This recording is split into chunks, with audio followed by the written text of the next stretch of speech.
रब्बा की गल की हुई आंटी जी? कितों लवानी होए आंटी गल की हुई है? गुड़िया हुई है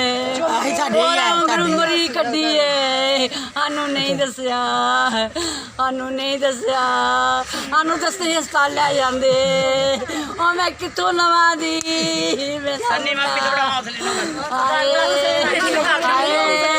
और मैं कितों लवा दी और मेरे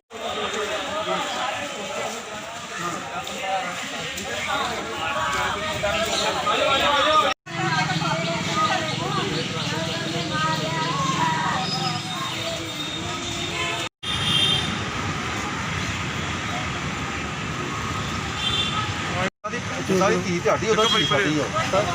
साडे भाजी साहब वो नहीं वो बढ़िया वोट रहने अरे जो साजी भाई साहब ਤੁਸੀਂ ਦਿਲ ਤੋਂ ਸੱਚੇ ਤੁਸੀਂ ਦਿਲ ਤੋਂ ਆਪਣੇ ਸਾਦੇ ਸੱਚੇ ਨੇ ਅਸੀਂ ਉਹ ਲੈ ਰਹੇ ਹਾਂ ਸਵੇਰ ਦਾ ਕੋਈ ਹਸਪੀਟਲ ਨਹੀਂ ਗਿਆ ਨਾ ਉਹਦਾ ਨਾਓ ਜੀ ਪਾਪਾ ਹਾਂਜੀ ਹਾਂਜੀ ਡਾਕਟਰ ਡਰਦਾ ਆਉਂਦਾ ਨਹੀਂ ਡਾਕਟਰ ਨੇ ਬੰਦਾ ਕੋ ਭੇਜਿਆ ਚਾਬੀ ਦੇ ਕੋ ਕਾਲ ਦਿੱਤੀ ठीक है टाँग डाल इन्होंने टाँग नहीं लगते सात भाजी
निकल गया बाद सही आनी फड़ के लिया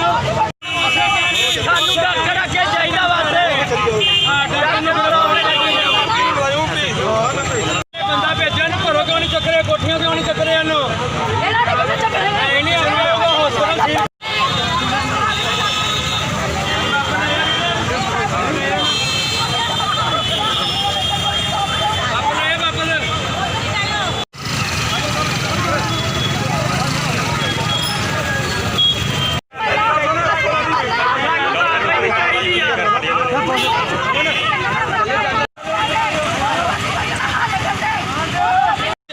हॉस्पिटल सच्ची गल कहना थानू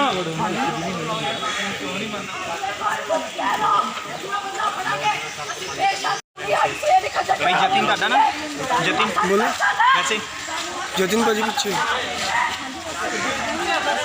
सैन होणगे पोस्टमार्टम फिर होएगा नहीं पोस्टमार्टम हो लांदो मेरी पोस्टमार्टम हो लांदो ये मेनू डॉक्टर ना मिले मीडिया के सामने कह रहे हो मीडिया सर ने कहता सर अफसर एक्शन लेंगे अगर नहीं लिखा जाएगा तो हॉस्पिटल के कोल धरना लाया जाएगा बस इस तो अलावा मैं कुछ नहीं कह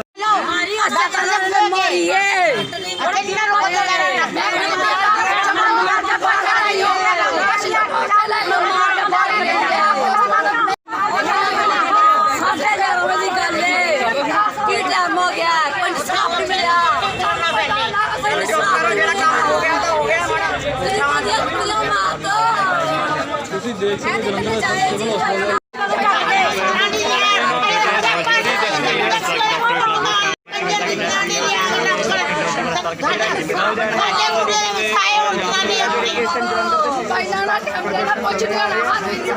ਨਹੀਂ ਨਾ ਦਿੰਦੇ ਤਾਂ ਅਗਲੇ ਆਪਾਂ ਅੱਗੇ ਸਟੈਪ ਅੱਗੇ ਨਹੀਂ ਹੋ ਸਕਦਾ ਕੱਲ ਕੇਸ ਵੀ ਕਰਨਾ ਕਿੱਦਾਂ ਹੋਣਾ ਹੈ ਬੋਰਡ ਦੇ ਉੱਤੋਂ ਕਰਾ ਰਹੇ ਆ ਉਹਦਾ ਡਾਕਟਰ ਨਹੀਂ ਕਹਿੰਦਾ ਬੋਰਡ ਕਰਨਾ ਦਾ ਬੋਰਡ ਮੇਰੀ ਬੇਨਤੀ ਹੈ ਕਿ ਸੁਣੋ ਔਰ ਟੀਮ ਭੇਜੀ ਨਾ ਬਣੀ ਭੇਜੀ ਹੈ ਡਾਡੋ ਭੇਜੀ ਮੇਰੀ ਬੇਨਤੀ ਸੁਣੋ ਡਾਡੋ ਸਾਡ ਪੇਸ਼ ਹੁੰਦਾ ਵਾ ਇਹ ਥੋੜਾ ਪੇਸ਼ ਹੋਣਾ ਚਾਹੀਦਾ ਮੇਰੀ ਇੱਕ ਬੇਨਤੀ ਸੁਣੋ ਮੰਨਦੇ ਵੀ ਉਹ ਮੀਡੀਆ ਸਾਰੀ ਇੱਥੇ ਖੜੀ ਪਈ ਆ ਉਹ ਕਹਿੰਦੇ ਮੈਂ ਪਰਚਾ ਦਰਜ ਕਰੂੰਗਾ ਉਹ ਡਾਕਟਰ ਸਾਹਿਬ ਦੀ ਰਿਪੋਰਟ ਤੇ ਪਤਾ ਕਰਾਂਗੇ ਕਹਿੰਦੇ ਵੀ ਯਾਰ ਭਾਈ ਉਹ ਕਹਿੰਦੇ ਡੈਡ ਬੋਡੀ ਇੱਦਾਂ ਹੀ ਭਾਈ ਡਰਿਵਲਿੰਗ ਕੇਸ ਸੀ ਕੱਲ ਹਸਪੀਟਲ ਦੇ ਵਿੱਚ 11:30 ਵਜੇ ਰਾਤੀ ਗੁੜੀਆ ਹੋਈ ਹੈ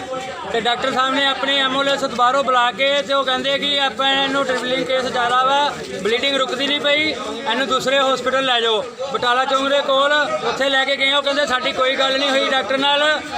ਕਹਿੰਦੇ ਇਹਨੂੰ ਅਸੀਂ ਹਸਪੀਟਲ 'ਚ ਲੈ ਕੇ ਚੱਲੇ ਆ ਤੇ ਡਾਕਟਰ ਪਿੱਛੋਂ ਦੌੜ ਗਿਆ ਡਾਕਟਰ ਉੱਥੇ ਆਪਣੇ ਕਮਰੇ 'ਚ ਨਹੀਂ ਹੈਗਾ ਸੀ ਉੱਥੋਂ ਡਾਕਟਰ ਚਲਾ ਗਿਆ ਅਸੀਂ 10 ਹਸਪੀਟਲਾਂ 'ਚ ਲੈ ਕੇ ਗਏ ਆ ਅਲੱਗ-ਅਲੱਗ ਹਸਪੀਟਲਾਂ ਦੇ ਵਿੱਚ ਕਿ ਉੱਥੇ ਕਿਸੇ ਨੇ ਹੱਥ ਨਹੀਂ ਪਾਇਆ ਸਾਰੇ ਕਹਿੰਦੇ ਜੀ ਅਲੱਗ-ਅਲੱਗ ਹਸਪੀਟਲਾਂ ਵਾਲੇ ਕਹਿੰਦੇ ਕਿ ਇੱਥੇ ਸਾਡੇ ਕੋਲ ਇਲਾਜ ਕੋਈ ਨਹੀਂ ਹੈਗਾ ਅਸੀਂ ਇੱਦਾਂ ਨਹੀਂ ਇਹਨੂੰ ਦਾਖਲ ਕਰ ਸਕਦੇ ਲਾਸਟ ਅਸੀਂ ਰਾਮਾ ਮੰਡੀ ਜੋਲ ਹਸਪੀਟਲ 'ਚ ਲੈ ਕੇ ਗਏ ਆ ਉੱਥੇ ਜਾ ਕੇ ਉਹਨਾਂ ਨੇ ਕਿਹਾ ਵੀ ਇਹ ਕੁੜੀ ਤੁਹਾਡੀ ਖਤਮ ਹੋ ਚੁੱਕੀ ਹੈ ਇਹਨੂੰ 3-4 ਘੰਟੇ ਹੋ ਚੁੱਕੇ ਆ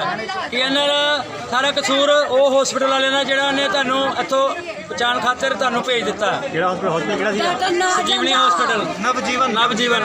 ਕੰਪਲੇਂਟ ਕੀਤੀ ਮਾਤਾਗੜ੍ਹੀ ਚੌਂਕ ਹਾਂਜੀ ਸਾਰੀ ਕੰਪਲੇਂਟ ਕੀਤੀ ਆ ਪੁਲਿਸ ਵਾਲੇ ਆਏ ਆ ਉੱਥੇ ਉਹ ਕਹਿੰਦੇ ਜੀ ਅਸੀਂ ਐਫਆਈ ਕਰਾਂਗੇ ਸਾਰਾ ਕਰਾਂਗੇ ਸਾਨੂੰ ਸਵੇਰ ਤੋਂ ਲੈ ਕੇ ਡੈੱਡ ਬੋਡੀ ਇੱਥੇ ਸਾਡੀ ਕੁੜੀ ਦੀ ਭੇਜੀ 9 ਵਜੇ ਦੀ ਤੇ ਅਸੀਂ ਸਵੇਰ ਦੇ ਇੱਥੇ ਖੜੇ ਤੇ ਬੰਦੇ ਹੁਣ ਆਏ ਮੁਲਾਜ਼ਮ ਇੱਥੇ ਕਿਹੜੇ ਹਸਪੀਟਲ ਨੂੰ ਭੇਜੀ ਗਏ ਉੱਥੋਂ ਹਸਪੀਟਲ ਜੀ ਨਵਜੀਵਨ ਤੇ ਤੁਸੀਂ ਜੋਲ ਕੁੜੀ ਇੱਥੇ ਆ ਕੁੜੀ 9 ਵਜੇ ਇੱਥੇ ਲੈ ਕੇ ਹਾਲ ਸਾਰੇ ਡਾਕਟਰ ਨੇ ਕੀ ਕਿਦਾਂ ਮੌਤ ਕਿਦਾਂ ਹੋਈ ਹੈ ਡਾਕਟਰ ਕਹਿੰਦਾ ਜੀ ਮੇਰੇ ਹੱਥ ਬੱਸ ਨਹੀਂ ਹੈਗੀ ਇਹਨੂੰ ਲੈ ਜਾਓ ਕੁੜੀ ਨੂੰ ਆਪਣੀ ਨੂੰ ਉੱਥੇ ਕਿਤੇ ਹੋਰ ਹਸਪੀਟਲ ਚੈੱਕ ਕਰਾਓ ਮੈਂ ਗੱਲ ਕਰ ਲਈ ਆ ਫੋਨ ਤੇ ਤੁਸੀਂ ਜੋਲ ਹਸਪਤਾਲ ਗਏ ਜੋਲ ਹਸਪਤਾਲ ਮੌਤ ਦਾ ਕਾਰਨ ਕੀ ਦੱਸਿਆ ਉਹਨਾਂ ਨੇ ਐਂਬੂਲੈਂਸ ਦੇ ਵਿੱਚ ਬਾਹਰ ਹੀ ਕੁੜੀ ਨੂੰ ਨਵਜ ਦੇਖ ਕੇ ਕਹਿੰਦੇ ਜੀ ਕੁੜੀ ਤੁਹਾਡੀ ਖਤਮ ਹੋ ਚੁੱਕੀ ਹੈ 3-4 ਘੰਟੇ ਹੋ ਗਏ 6 ਵਜੇ ਦੀ ਮੈਂ ਖੁਦ ਨਾਲ ਹਾਂ ਸਾਰਾ ਦਿਨ ਮੈਂ ਕੁੜੀ ਦੇ ਨਾਲ ਰਹੀ ਮੈਨੂੰ ਪਤਾ ਵੀ ਇਹਨਾਂ ਨੇ ਕੁੜੀ ਨਾਲ ਕੀ ਕੀਤਾ ਕੀ ਨਹੀਂ ਆਪਾਂ ਵੇ ਨਾ ਸਾਡੀ ਧੀ ਦਾ ਘਰ ਖਰਾਬ ਹੋਇਆ ਸਾਡੀ ਤੁਸੀਂ ਸੋਨਿਕਾ ਦੀ ਮਦਰ ਹੋ ਸਾਰੇ ਜਣੇ ਤੁਹਾਡੇ ਕੀ ਲੱਗਦੇ ਆ ਜਿਹਨਾਂ ਇਹ ਮਾਮੀ ਹੈ ਜੀ ਅੱਛਾ ਮਾਮੀ ਹੈ ਓਕੇ ਮੈਂ ਨਾਲ ਰਹੀ ਆ ਦਿਨ ਪਰ ਰਾਤ ਉਹਨਾਂ ਬੁਲਾਇਆ ਐਂਬੂਲੈਂਸ ਲੈ ਕੇ ਕੋਈ ਸੁਣਾਈ ਨਹੀਂ ਹੋਈ ਇਹਨਾਂ ਆਪ ਮਾਰੀ ਕੁੜੀ ਦੀ ਸੱਸ ਆ ਅਸਲ ਨਾ ਮਾਰੀ ਏ ਉਹ ਮੈਨੂੰ ਜਵਾਬ ਦੇ ਹੜੋ ਸੰਨੀ ਕਿੱਥੇ ਰਹਿੰਦੇ ਹੋ ਬਸਤੀ ਕੀ ਦੱਸ ਕੀ ਹੋਇਆ ਸੀ ਸਰ ਸਰ ਇਦਾਂ ਮਤਲਬ ਆਪਾਂ ਵਾਈਫ ਨੂੰ ਮੈਂ ਨਾ ਕੱਲ ਹਸਪੀਟਲ ਲੈ ਕੇ ਗਿਆ ਸੀ 12:30 ਵਜੇ ਦੁਪਹਿਰੀ ਮਤਲਬ ਮੇਰੀ ਮੰਮੀ ਲੈ ਗਈ ਸੀ ਮੈਂ ਘਰ ਹੀ ਮੇਰੀ ਮੰਮੀ ਨੇ ਫੋਨ ਕੀਤਾ ਕਿ ਉਹਨੂੰ ਦਾਖਲ ਕਰਨਾ ਹੈ ਤੇ ਮੈਂ ਫਿਰ ਘਰੋਂ ਮੰਮੀ ਕਹਿੰਦੀ ਪੈਸੇ ਲੈ ਮੈਂ ਪੈਸੇ ਲੈ ਕੇ ਮਤਲਬ ਦੇ ਤੇ ਆਪਾਂ ਦਾਖਲ ਕਰ ਲਿਆ ਤੇ ਉਸ ਤੋਂ ਬਾਅਦ ਫਿਰ ਮਤਲਬ 10:30 ਵਜੇ ਮਤਲਬ ਉਹਨਾਂ ਨੇ ਗੋਲੀ ਖਵਾਈ ਦਰਦ ਆਉਣ ਵਾਸਤੇ ਤੇ ਇੱਕ ਟੀਕਾ ਲਾਇਆ ਤੇ ਦਰਦਾਂ ਨੂੰ ਲੱਗੀਆਂ ਫਿਰ ਉਸ ਤੋਂ ਬਾਅਦ ਕਹਿੰਦੇ 15 ਜਾਂ 20 ਮਿੰਟ ਬਾਅਦ ਚਲੋ ਦਰਦਾਂ ਸਹਿਣ ਹੋਣੇ 1 ਘੰਟਾ ਦਰਦਾਂ ਸਹੀਆਂ ਤੇ ਮਤਲਬ ਬੱਚਾ ਹੋਣਾ ਨੋਰਮਲ ਹੀ ਕੋਈ ਐਦਾਂ ਨਹੀਂ ਕਿ ਆਪਰੇਸ਼ਨ ਨਾਲ ਹੀ ਹੋਣਾ ਹੀ ਅੰਦਰ ਗਏ ਆ ਬੱਚਾ ਨੋਰਮਲ ਹੋ ਗਿਆ ਹੈ ਨਹੀਂ ਕਿ ਨਹੀਂ ਹੋਇਆ ਅੰਦਰੋਂ ਬਸ ਉਹਨਾਂ ਕੋਲ ਕੋਈ ਗਲਤੀ ਹੋਈ ਹੈ ਜਿਹਦੇ ਕਾਰਨ ਉਹਨਾਂ ਨੇ ਬਸ ਇਹੀ ਕੀਤਾ ਕਿ ਮਤਲਬ ਮੇਰੀ ਮਾਮੀ ਨੇ ਦੇਖ ਲਿਆ ਉਹ ਕਹਿੰਦੀ ਕੁਝ ਹੋ ਗਿਆ ਆਪਾਂ ਹੋਲ ਖਾ ਗਏ ਉਹ ਫਿਰ ਉਹਨਾਂ ਨੇ ਪਤਾ ਨਹੀਂ ਐਡੀ ਪਿਆ ਮਤਲਬ ਢੇਰ ਵਾੜ ਕੇ ਅੰਦਰ ਤੇ ਬਾਅਦ ਜੋ ਪੰਪ ਜਿਹਾ ਫੜਕਾਤਾ ਉਹਨੂੰ ਦਬਾਈ ਉਹਦੇ ਢਿੱਡ ਹਿੱਲੀ ਜੇ ਪਤਾ ਲੱਗੇ ਕਿ ਇੱਦਾਂ ਉਹਨਾਂ ਨੇ ਸਾਨੂੰ ਆਪਣੇ ਐਂਬੂਲੈਂਸ ਨੂੰ ਫੋਨ ਕੀਤਾ ਸਾਨੂੰ ਕੱਢਿਆ ਉਹਨਾਂ ਨੇ ਬਾਹਰ ਕੱਢ ਕੇ ਤੇ ਬਾਅਦ ਕਹਿੰਦੇ ਚਲੋ ਵੀ ਤੁਸੀਂ ਐਂਬੂਲੈਂਸ 'ਚ ਬੈਠੋ ਨਾਲ ਕੋਈ ਨਾ ਡਾਕਟਰ ਭੇਜਿਆ ਨਾ ਕੋਈ ਆਕਸੀਜਨ ਭੇਜੀ ਉਹ ਪੰਪ ਜਿਹਾ ਦੇ ਦਿੱਤਾ ਬਸ ਉਹ ਪੰਪ ਕਹਿੰਦੇ ਲਾਈ ਜੋ ਬਸ ਉਹ ਥੋੜ੍ਹੀ ਧੜਕਣ ਚੱਲੀ ਜਾਏਗੀ ਡੈਡ ਅੰਦਰ ਹੀ ਹੋਈ ਸੀ ਮੇਰੀ ਵਾਈਫ ਉਹ ਜਦੋਂ ਉਹਨੇ ਜਿਹੜੇ ਹਸਪੀਟਲ ਉਹਨਾਂ ਨੇ ਭੇਜਿਆ ਨਾ ਸਾਨੂੰ ਉਸ ਹਸਪੀਟਲ ਹੀ ਉਹਨਾਂ ਨੇ ਇੱਥੇ ਥਿੰਬਲ ਲਾਈ ਹੈ ਥਿੰਬਲ ਲਾਈ ਤੇ ਉਹਨਾਂ ਨੇ ਮੇਰੇ ਮਾਮਾ ਪਿੱਛੇ ਖਲੋਤਾ ਦਾ ਸੀ ਮਾਮੇ ਦੇ ਪਿੱਛੇ ਮੈਂ ਖਲੋਤਾ ਦਾ ਸੀ ਮੇਰੇ ਮਾਮੇ ਨੇ ਉੱਦਾਂ ਹੀ ਪੁੱਛਿਆ ਕਿ ਮਤਲਬ ਕੀ ਹਾਲਤ ਹੈ ਉਹਨਾਂ ਨੇ ਕਿਹਾ 0% ਮਤਲਬ ਡੈਡ ਹੋ ਚੁੱਕੀ ਹੈ ਮਗਰ ਤਾਂ ਵੀ ਆਪਾਂ ਕਿਹਾ ਛੱਡੋ ਪਰ ਮੇਰੇ ਤੋਂ ਕਿਤੇ ਹੋਰ ਦਿਖਾ ਲੈਣੇ ਸ਼ਾਇਦ ਕੁਝ ਹੋਏ ਪਰ ਉਹ ਘੱਟ ਤੋਂ ਘੱਟ 9 ਹਸਪੀਟਲ ਘੁੰਮੇ ਗਿਣਤੀ ਦੇ 3 ਨੇ ਤੇ ਬੂਆ ਹੀ ਨਹੀਂ ਖੋਲ੍ਹਿਆ 9 ਹਸਪੀਟਲ ਘੁੰਮੇ ਗਿਣਤੀ ਦੇ ਬਸ ਥੋੜਾ ਫਿਰ ਅੱਗੇ ਪਿੱਛੇ ਗਏ ਹਾਂ ਵੀ ਗਏ ਮੇਰੇ ਬਾਊ ਜੀ ਸਾਰੇ ਮੇਰੇ ਯਾਰ ਦੋਸਤ ਵੀ ਨਾਲ ਘੁੰਮਦੇ ਰਹੇ ਸਾਰੀ ਰਾਤ ਐ ਕਿ ਕੋਈ ਨਹੀਂ ਹੈਗਾ ਇਹ ਘੁੰਮਦੇ ਰਹੇ ਫਿਰ ਉਸ ਤੋਂ ਬਾਅਦ 11:30 ਵਜੇ ਜਦੋਂ ਬਲੀਡਿੰਗ ਚਾਲੂ ਹੋਈ ਹੈ ਸਵੇਰੇ 5:30 ਤੱਕ ਬਲੀਡਿੰਗ ਨਹੀਂ ਰੁਕੀ ਮੈਂ ਇੱਥੇ ਸਵੇਰੇ ਆਪਣੀ ਵੋਟੀ ਨੂੰ ਉਤਾਰਿਆ ਆਪਣੀ ਵਾਈਫ ਨੂੰ ਤੇ ਮੈਂ ਅੱਧਾ ਹੱਥ ਮਾਰਿਆ ਮੇਰਾ ਪੂਰਾ ਖੂਨ ਨਾਲ ਹੱਥ ਭਰ ਗਿਆ ਤੇ ਉਹਦੇ ਆਪਾਂ ਰਿਪੋਰਟ ਚਲੋ ਉਹਨੇ ਸਵੇਰੇ ਸਾਨੂੰ ਬੁਲਾਇਆ ਰਿਪੋਰਟ ਲਿਖਾ ਲਓ ਮੈਂ ਮੇਰੇ ਪਾਪਾ ਜੀ ਤੇ ਮੇਰਾ ਬ੍ਰਦਰ ਗਏ ਦੇ ਆਪਾਂ ਰਿਪੋਰਟ ਲਿਖਾਈ ਉਹਨਾਂ ਨੇ ਸਾਡੀ ਬੜੀ ਮਤਲਬ ਘੱਟ ਤੋਂ ਘੱਟ 2 ਜਾਂ 2.5 ਘੰਟੇ ਰਿਪੋਰਟ ਤੇ ਲਿਖਣ ਤੇ ਲਾਤਾ ਉਹਨਾਂ ਨੇ ਉਸ ਤੋਂ ਬਾਅਦ ਫਿਰ ਕਹਿੰਦੇ ਚਲੋ ਵੀ ਤੁਸੀਂ ਪਹੁੰਚੋ ਉੱਥੇ ਆਪਾਂ ਮਗਰ ਆਨੇ ਆ ਤੇ ਘੱਟ ਤੋਂ ਘੱਟ ਹੁਣ ਦੇ ਮਗਰ ਆਂਦੇ ਵੇ ਉਹ ਦੇਖ ਲਓ ਇੱਥੇ ਹੀ ਖਲੋਤੇ ਹੋਣੇ ਤੁਹਾਡੇ ਵਾਈਫ ਦੀ ਡੈਥ ਕਿੰਨੇ ਵਜੇ ਹੋਈ ਸੀ ਉਹਦੇ ਮਤਲਬ ਉਹ ਜਿਉਂ ਬੇਬੀ ਹੋਈ ਹੈ ਨਾ ਉਦੋਂ ਹੋ ਚੁੱਕੀ ਸੀ ਉੱਥੋਂ ਉਹਨਾਂ ਨੇ ਆਪਣੇ ਵੱਲੋਂ ਕੱਢਣ ਦੀ ਕੀਤੀ ਉਹ ਪਿੱਛੋਂ ਭੱਜੇ ਆ ਬਸ ਸਾਨੂੰ ਨਿਕਾਲ ਕੇ ਆਪਾਂ ਪਿੱਛੇ ਕੋਈ ਨਹੀਂ ਹੈਗਾ ਮਦਰ ਹੀ ਮੇਰੀ ਤੇ ਫਿਰ ਮੰਮੀ ਨੇ ਕੀ ਕਰਨਾ ਸੀ ਉਹ ਅਗਲੇ ਆਪਾਂ ਗਏ ਆ ਤੇ ਫਿਰ ਉਹਨਾਂ ਨੇ ਪਿੱਛੋਂ ਕੱਢਤਾ ਸਰ ਹੁਣ ਤੁਹਾਡਾ ਅਗਲਾ ਸਟੈਪ ਕੀ ਹੋਏਗਾ ਅਗਰ ਤੁਹਾਡੀ ਸੁਣਵਾਈ ਸਟੈਪ ਇਹੀ ਹੈ ਡਾਕਟਰ ਲਿਆਓ ਮੇਰੇ ਸਾਹਮਣੇ ਬਸ ਸਾਡਾ ਇਨਸਾਫ ਹੋਣਾ ਚਾਹੀਦਾ ਹਾਂਜੀ ਡਾਕਟਰ ਲਿਆਓ ਕਰਨਾ ਦੇਵਾਂਗੇ ਤੇ ਕੀ ਮਾਮਲਾ ਕਿਹੜਾ ਹੋਇਆ ਇੱਕ ਨਵ ਸੰਜੀਵਨੀ ਹਸਪੀਟਲ ਮਾਡਲ ਹਾਊਸ, ਜਿੱਥੇ ਉਹ ਲੜਕੀ ਹੈ ਜਿਹੜੀ ਆ ਦਾਖਲ ਸੀ। ਇਹਦਾ ਡਿਲੀਵਰੀ ਹੋਈ ਹੈ, ਡਿਲੀਵਰੀ ਦੌਰਾਨ ਇਹਦੀ ਬਲੀਡਿੰਗ ਨਹੀਂ ਰੁਕੀ, ਡਾਕਟਰ ਉਹਨਾਂ ਨੇ ਰੈਫਰ ਕਰਤਾ ਉਹਨੂੰ ਬਾਕੀ ਹਸਪਤਾਲ 'ਚ। ਉਹ ਲੈ ਕੇ ਉਹਦੇ ਦੌਰਾਨ ਇਹਦੀ ਡੈਥ ਹੋ ਗਈ ਹੈ। ਉਹ ਕਹਿੰਦੇ ਵੀ ਡਾਕਟਰ ਦੀ ਨੈਗਲੀਜੈਂਸੀ ਕਰਕੇ ਜਿਹੜੀ ਡੈਥ ਹੋਈ ਹੈ, ਨਲਾਇਕੀ ਕਰਕੇ। ਉਹ ਅਸੀਂ ਇਸੇ ਕਾਰਨ ਕਰਕੇ ਜਿਹੜਾ ਇੱਥੇ ਸਿਵਲ ਹਸਪਤਾਲ ਜਿਹੜਾ ਪੋਸਟਮਾਰਟਮ ਕਰਾਉਣ ਲਿਆਏ ਆ, ਕਿ ਉਹ ਡਾਕਟਰਾਂ ਦੇ ਬੋਰਡ ਦੁਆਰਾ ਅਸੀਂ ਐਪਲੀਕੇਸ਼ਨ ਦਾਇਰ ਕੀਤੀ ਵੀ ਬੋਰਡ ਦੁਆਰਾ ਅਪਲਾਈ ਕਰਾਇਆ ਜਾਵੇ। ਜੋ ਬੋਰਡ ਜਿਹੜਾ ਡਾਕਟਰਾਂ ਦਾ ਉਹ ਮੈਡੀਕਲ ਕਰੇਗਾ ਦਾ ਪੋਸਟਮਾਰਟਮ, ਜਿਹੜੀ ਵੀ ਰਿਪੋਰਟ ਡਾਕਟਰ ਦੇਣਗੇ ਉਹਦੇ ਮੁਤਾਬਕ ਜਿਹੜੀ ਅਸੀਂ ਕਾਰਵਾਈ ਕਰ ਦਿਆਂਗੇ। ਜਿਹੜੀ ਵੀ ਰਿਪੋਰਟ ਆਏਗੀ ਉਹਦੇ ਮੁਤਾਬਕ ਮੰਗ ਕਰ ਰਹੇ ਹੋ ਲੱਗੀ ਹੈ ਜਿਹੜੀ ਭਾਜਨ ਕਹਿ ਰਹੇ ਕਿ ਜਦੋਂ ਗ੍ਰਿਫਤਾਰੀ ਹੋਏਗੀ ਫਿਰ ਹੀ ਪੋਸਟਮਾਰਟਮ ਹੋਏਗਾ। ਮੈਂ ਕਾਨੂੰਨੀ ਤੌਰ ਤੇ ਕਾਨੂੰਨੀ ਨੁਕਤਿਆਂ ਦੇ ਹਿਸਾਬ ਨਾਲ ਗੱਲ ਕਰ ਰਿਹਾ। ਜਦੋਂ ਵੀ ਡਾਕਟਰ ਹੁਣੇ ਡਾਕਟਰ ਰਿਪੋਰਟ ਦੇ ਦੇਣਗੇ ਵੀ ਇਹ ਕਿਹਦਾ ਕਿਉਂ ਡੈਥ ਡੈਥ ਕੀ ਆ, ਉਸੇ ਮੁਤਾਬਕ ਜਿਹੜੀ ਕਾਰਵਾਈ ਤੁਰੰਤ ਹੋ ਕੇ ਤੁਰੰਤ ਗ੍ਰਿਫਤਾਰੀਆਂ ਹੋ ਜਾਣਗੀਆਂ। ਫਰਜ਼ਾਂ ਨੇ ਕੀ ਸ਼ਿਕਾਇਤ ਦਿੱਤੀ ਹੈ ਕਿ ਕਿੱਦਾਂ ਡੈਥ ਹੋਈ? ਇਹ ਫਰਜ਼ਾਂ ਨੇ ਸ਼ਿਕਾਇਤ ਦਿੱਤੀ ਹੈ ਤੁਹਾਨੂੰ ਕਿ ਕਿੱਦਾਂ ਡੈਥ ਕਿੱਦਾਂ ਹੋਈ ਕੁੜੀ? ਮੈਂ ਦੱਸ ਚੁੱਕਾ ਪਹਿਲਾਂ ਡਿਲੀਵਰੀ ਦੌਰਾਨ ਹੋਈ ਹੈ, ਡਿਲੀਵਰੀ ਹੋ ਰਹੀ। ਉਹ ਡਾਕਟਰਾਂ ਨੇ ਦੱਸਣਾ ਵੀ ਕਿੱਦਾਂ ਡੈਥ ਹੋਈ, ਉਹ ਐਕਸਪਰਟ ਦੱਸ ਸਕਦਾ, ਉਹ ਮੈਂ ਨਹੀਂ ਦੱਸ ਸਕਦਾ।